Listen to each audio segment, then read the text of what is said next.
जय हिंद दोस्तों। Ministry of defence department of ex serviceman welfare ने भूतपूर्व सैनिक संगठनों और भूतपूर्व सैनिकों द्वारा fitment factor for JCO benefit of OROP to PMR retirees equal MSP benefits of OROP to PBOR and officers grant of widow pension equal to service pension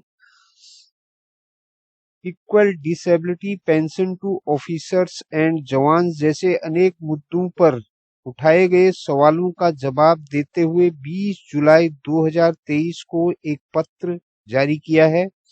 इस पत्र का लिंक वीडियो के डिस्क्रिप्शन में दिया है। सभी पेंशन भोगी इस पत्र का विस्तृत अध्ययन कर सकते हैं। इस पत्र को department of ex serviceman welfare की वेबसाइट पर ओआरओपी सेक्शन में अपलोड किया गया है।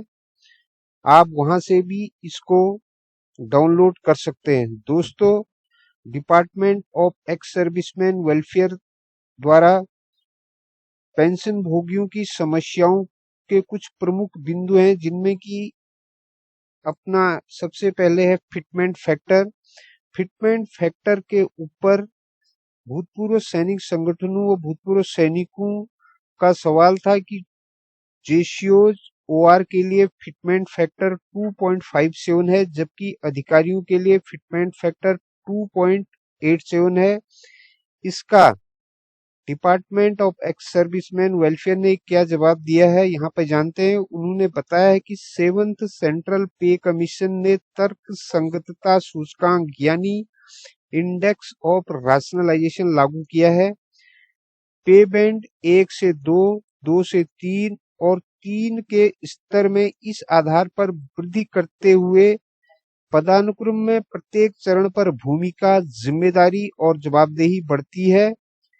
इसलिए पीबी 1 पर यानी पे बैंड 1 पर फिटमेंट फैक्टर 2.57 है, जबकि पे बैंड 2 में यह 2.5 तक है, 2.52 तक है और पे बैंड 3 में बढ़कर 2.67 तक है। वरिष्ठ प्रशासनिक ग्रेड के अनुरूप स्तरों पर जिम्मेदारी और जवाबदेही के उच्च स्तर को पहचानते हुए प्रवेश वेतन की सिफारिश की जाती है। अधिकारी वर्ग यानी शीर्ष स्तर पर यह सूचकांक 2.81 है और सेवा प्रमुखों और कैबिनेट सचिव के लिए सूचकांक यानी कि फिटमेंट फैक्टर 2.78 तय किया गया है। भूतपूर्व सैनिक संगठनों का अगला सवाल था कि ओआरओपी का लाभ उन पीएमआर रिटायरीज के लिए लागू नहीं है जिन्होंने 1 जुलाई 2014 को या उसके बाद प्रीमैच्योर रिटायरमेंट लिया है।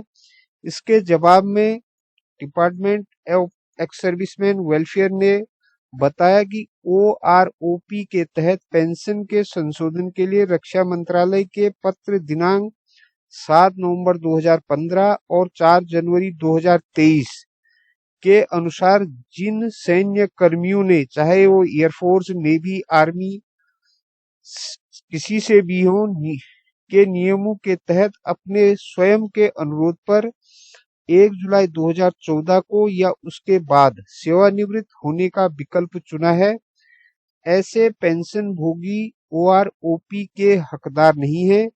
सरकार द्वारा दिनांक 7 नवंबर 2015 को जारी पत्र में ओआरओपी के नियमों को माननीय सुप्रीम कोर्ट ने अपने आदेश 16 मार्च 2022 के माध्यम से बरकरार रखा है, यानी इसको सही बताया है। अगला इशू था ओआरओपी 2 के तहत पेंशन के निर्धारण में जवानों और हॉनरी रैंक की तुलना में अधिकारियों को अधिक लाभ हुआ है।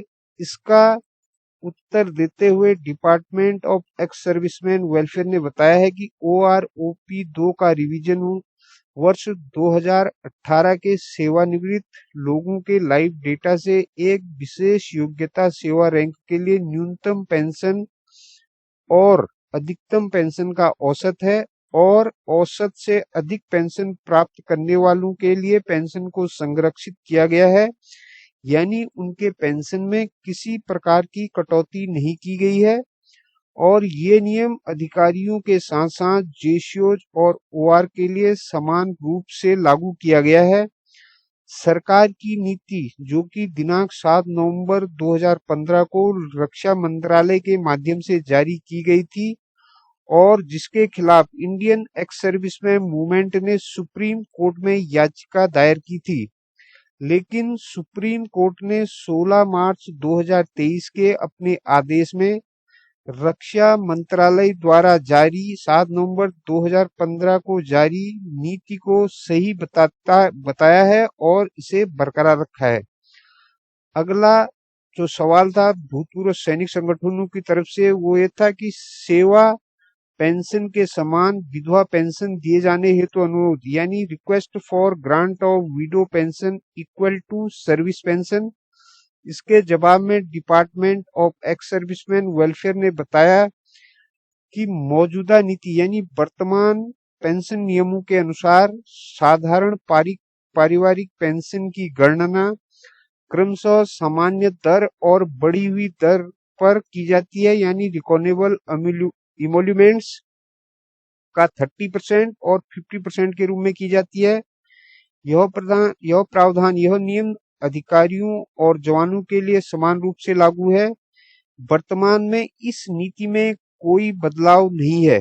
रक्षा संबंधी स्थायी समिति 2016-17 के 32वीं रिपोर्ट के पैरा 16 की सिफारिश पर मृत सैनिकों की पेंशन के बराबर विधवा पेंशन बढ़ाने के प्रस्ताव की सभी हितधारकों के परामर्श से जांच की गई और इसे लागू करना संभव नहीं पाया गया। 7th सेंट्रल पे कमीशन में भी इस पर विचार किया गया था और इस मुद्दे और पारिवारिक पेंशन की मौजूदा दरों में किसी प्रकार के बदलाव की सिफारिश नहीं की गई है। अगला सवाल था अधिकारियों और जवानों को समान विकलांगता पेंशन देने का, यानी कि demand for granting equal disability pension to officers and jawans.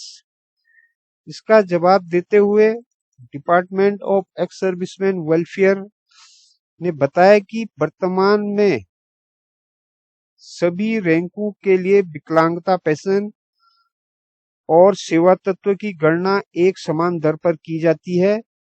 विकलांगता तत्व 100% के लिए गणनीय प्रवृत्तियों का 30% है और 100% से कम विकलांगता यानी डिसेबिलिटी के मामले में विकलांगता अनुपातिक कमी के अधीन है।